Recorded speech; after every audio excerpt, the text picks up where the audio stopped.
Oh, 'di ba? So, bakit ang dami lang haka-haka? 'Di ba? Ang dami nilang haka-haka. So, tingnan natin.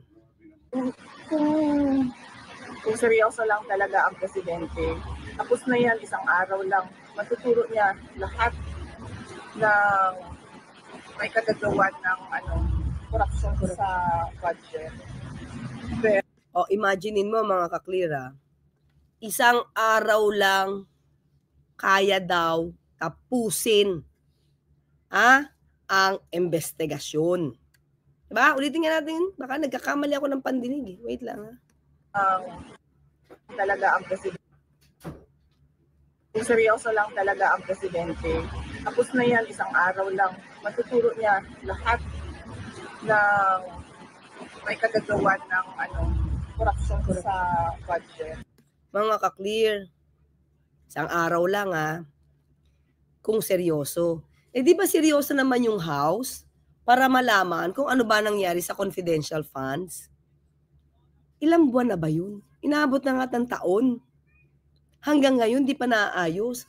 Ito, kung seryoso din naman siya na maayos yung confidential funds sa pagre-report, di ba, dapat hindi na siya nak-flag ng COA. Wala ng AOM kasi natapos niya na. Or at least, hindi na to umabot sa notice of disallowance. Kasi kung seryoso siya sa pagtatrabaho, natapos niya na yung pagre-report. At kung seryoso din naman siya na mapakita sa taong bayan, dahil sabi naman niya, gusto naman niya talaga ipakita yung ebidensya niya, di sana tapos na to sa House. Hindi na to umabot sa impeachment. O di ba?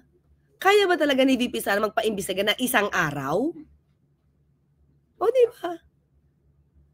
Minsan, it's just like this It's really a creation of a fertile imagination of VP Sara. Makakontra lang ba? Na abogado naman siya. Hindi ko lang alam kung nag-practice siya. Kasi syempre pag trial lawyer ka, mas alam mo po kung gaano tumatagal ang hearing. At kahit nga sa NBI, hindi kaya na isang araw. Hindi ba mga kaklino, iniimbestigahan siya ng NBI? Seryoso naman yung NBI doon Diba? Seryoso naman ang NBI patungkol doon sa kanyang mga threats. Pinatawag siya, di ba? Pumunta ba siya? Hindi. Dahil may Christmas party. Di ba? Umabot ba ng isang araw ng investigasyon? Hindi. Di ba? Hindi naman pwedeng gawin yung katulad ng ginagawa ng kanyang ama nung walang hearing. Di ba? Ano yung sinabi niya maliban sa isang araw? May niluluto. Yun nga, isa may bandang una yun sabi nga. Meron na naman siguro silang niluluto. Yun. Meron na naman silang niluluto. Diba? So, meron na naman siguro silang niluluto. So, anong ebidensya?